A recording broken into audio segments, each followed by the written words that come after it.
Alright, all. So, here it is.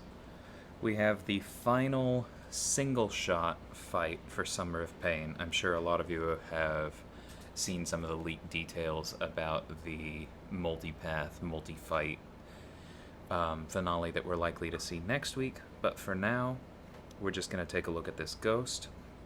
So, right away, Stun Immune and True Focus is going to take out some cheese options and make it a little harder in general. Spite's going to punish you if you dex or use somebody with buffs, but it's not necessarily a bad thing because Stun Immune plus Spite on somebody who has easily punished specials often means openings that you otherwise might not have had. Maybe you would have to bait heavies or intercept. So Spite's kind of a mixed bag when you combine it with that. Mystic Ward shouldn't really matter much. That basically just means that you're going to have trouble getting rid of this cruelty on her from no hit mercy.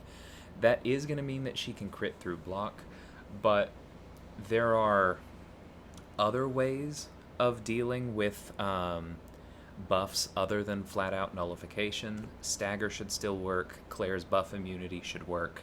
Something like Mojo, where he affects the overall timing, should work. Tigra, who I brought in, should be able to prevent it in the first place with her neutralize. There are going to be ways around that, and if you're doing one of the other objectives, which we'll get to in a minute, then you're just going to want to be careful with it, right? It does only last for 10 seconds. My guess is some of the options for this are going to be slow simply from baiting out that. Although, again, that's another place where Spite is actually really going to help you because you're not going to have to take crits into your block. You can just counter specials.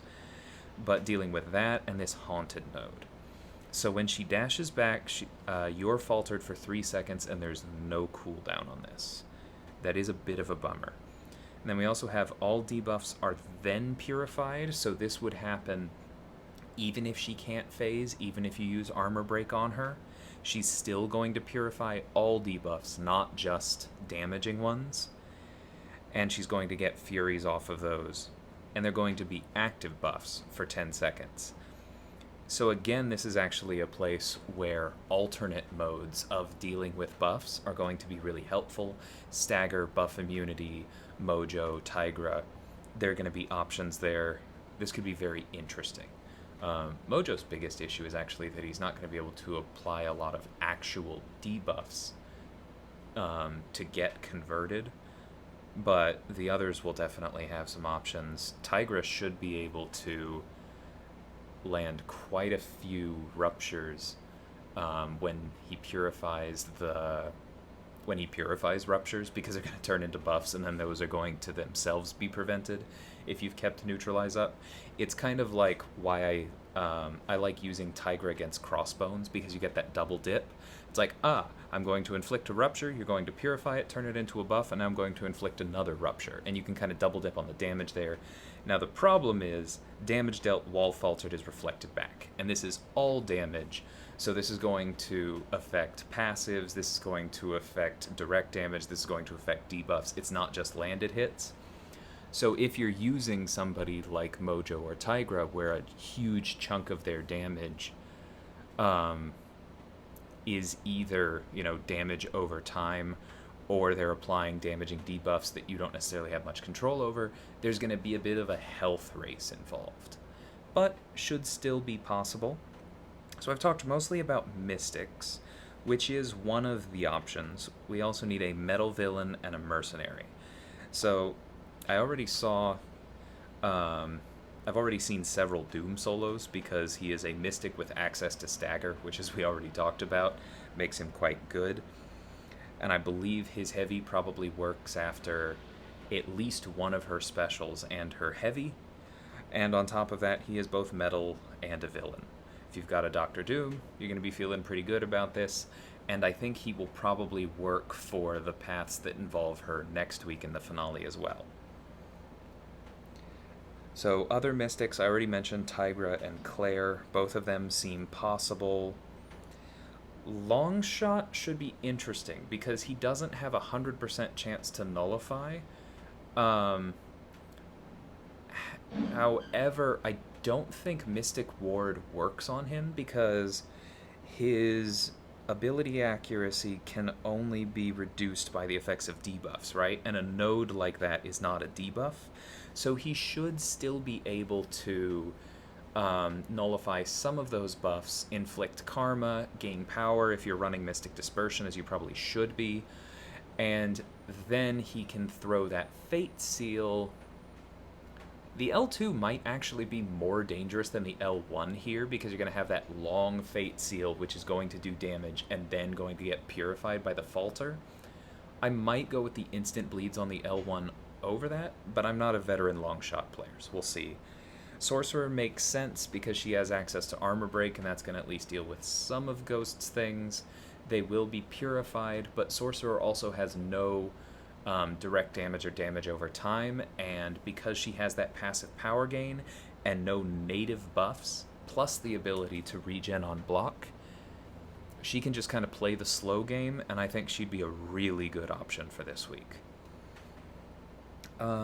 Voodoo relies on Nullify, but he kind of gets around Mystic Ward.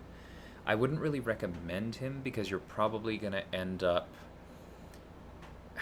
Well, the poisons would be dangerous because they would probably end up getting faltered and reflected back on you. But if you stick to his L2 and go with Power Burns, he might work. Yeah, and you'd be getting quite a bit of power just based off the buffs naturally expiring. What I mean by he gets around Mystic Ward is I've covered this in some AQ videos. I use him every time there's a Red Skull with Mystic Ward on Acid Wash. I use my Voodoo, because even though Voodoo is his 50% chance to nullify is dropped to 0 or almost 0 by Mystic Ward, his Sig then takes it back up to 50%. So he works really great for that. Hood has access to Stagger. You wouldn't be able to use his Miss, but I suppose you could probably build up to some bullets if you heavy counter other ways. Magic makes a ton of sense because Power Lock is going to at least help mitigate Spite, and when it gets purified into an active Fury buff, when it expires, you're going to gain power by running Mystic Dispersion. We already talked about Mojo a bit. I'm sure there are other options, but honestly, I'm not too fussed about the Mystic objective. That seems like the easiest one this week. Let's check out Metal Villain. We already talked about Doom. It's possible that I could get Mysterio to work, but it seems like way more effort than it's worth. Apocalypse could definitely work, because you're going to be landing your specials and therefore your big direct damage when she hasn't dashed back or when she hasn't faltered. So that's going to be a reliable source of burst damage. However, you are not going to have 4 charges, and she is going to be purifying your debuffs and critting into your block. Plus you have class disadvantage. Even a rank 3 is probably not going to hit that hard. I'm sure we'll see some Apocalypse solos, but this is not his best week. Sentinel I wouldn't recommend, because even when he ramps up, it would just be too dangerous to let off a big L1 and then have her dash back and falter and throw all that Incinerate damage back on you. Because yeah, that would be rough. Similar issue with Omega, but if you manage your distance really well, I could see that working pretty well. I don't know on Yellow Jacket. You would have to kind of time the power stings right and hope that she doesn't dash back and then immediately throw a special, because then she would reflect the power stings. That seems like gambling too much with AI, but it's probably possible. Similar thing with Vulture. You could try and go to his special 1 for power control or his special 2 to punish her for the Spite node, but if too much of it gets reflected back, you could have a bad time. Crossbones, at least, does not have any sources of burst damage that would get reflected back on you. Ghost is not a hero, so he's a bit out of his element, and she is not, and she's stun immune, which makes it a little bit harder for him to keep up his Furies. But you would have access to defensive ability accuracy reduction, which might help. and you would still be able to heavy counter her. So that seems workable.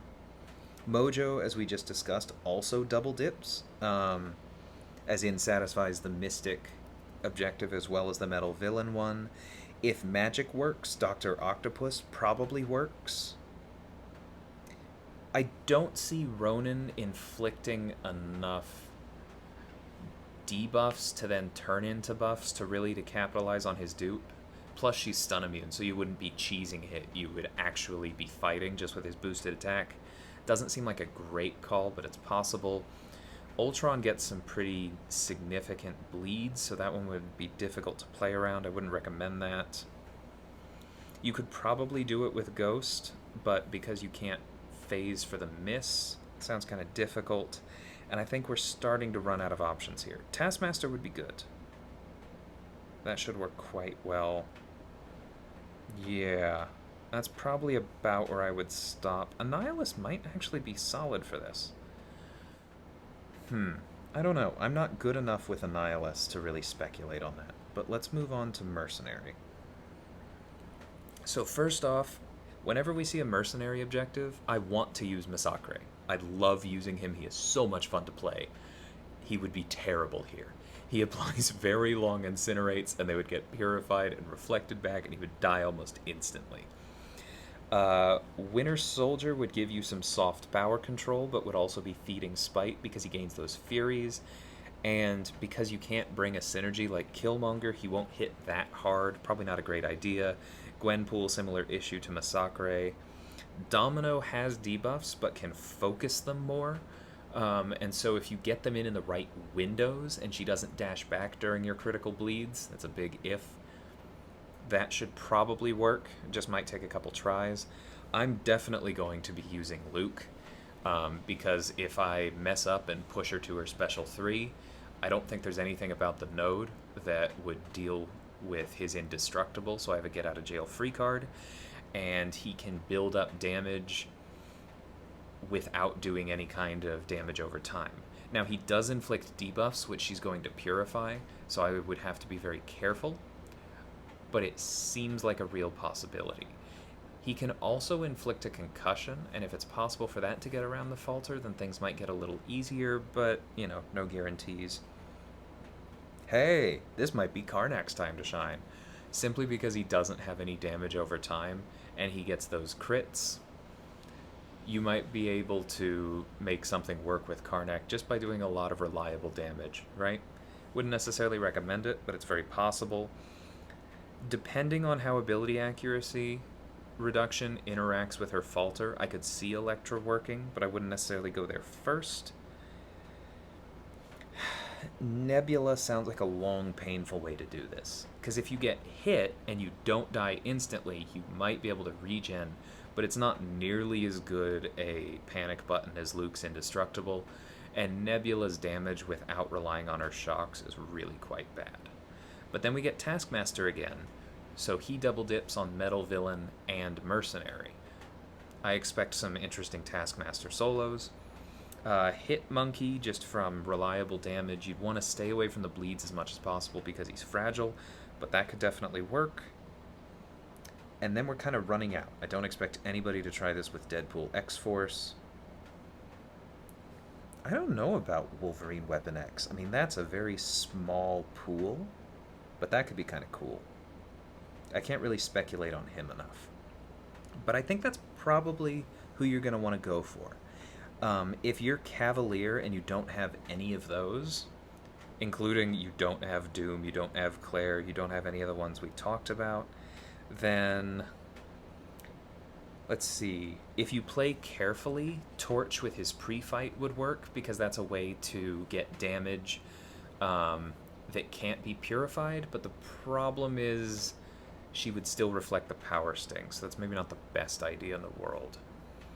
Kingpin seems possible, because he's really sustainable and could just work through her. The mirror to Kingpin is usually a mortal abomination, but because he inflicts those poisons and they would get purified and reflected, I'm not sure his innate regen could keep up long enough for you to get acid burn in and really do damage.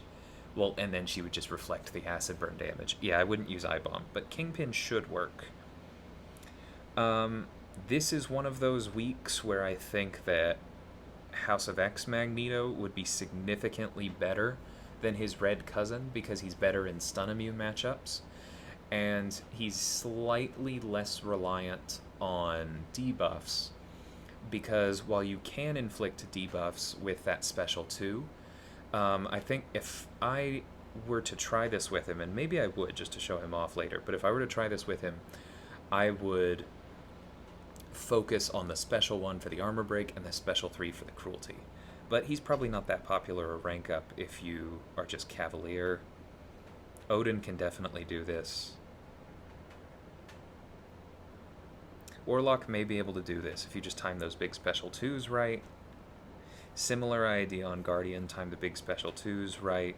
Thing is probably pretty darn good this week. If you have a max sig Thing and you're just going for that clear, then if you can knock her down and get her critting into your block, then you can probably activate protection. As long as you stay at 20 rock stacks, you can just play the long game. We'll see on that one. Would not use Void. Yeah, and then we're starting to run through my best ones. If you feel like a gambler, Hyperion could work because you can just always build to those big special 3s, but you are going to be triggering Spite the entire time, so your mileage may vary. And then, as usual, Corvus is probably an option for just blitzing it through and reviving a few times, right? Because he will have class advantage, and even though she'll be purifying things, if you parry and then bait out a heavy, that will still armor break her, and then you'll be able to do a little bit more damage if you get it in before the falter happens. Medusa can probably do this. I would just avoid the bleeds and stick to doing a bunch of damage through armor shatter, and then just be super careful, or not necessarily armor shatter, but armor breaks, and then be super careful when she gains those furies. Don't let her crit into your block. Captain Marvel movie sounds very possible. You would just play her a little more slowly than normal. Rogue could be cool. You would basically only be stealing the cruelty, because I don't really see a way for you to inflict a debuff on her to then turn into a fury that you could steal. But if you can steal that cruelty and maintain it, then I could see Rogue working, especially because her damage is mostly boost as well. So going through all that, I really think that there are quite a few options this week. You're basically just going to want to be careful with your block damage and try to avoid damage over time abilities that you do not have explicit control over. If you are going to try and use Mystics to counter her buffs, use Mystics that don't rely on Nullify or that have some kind of extra ability accuracy, and that should work. But let me know in the comments who you guys used. I'm looking forward to testing this one, and I will catch you next time. Take care.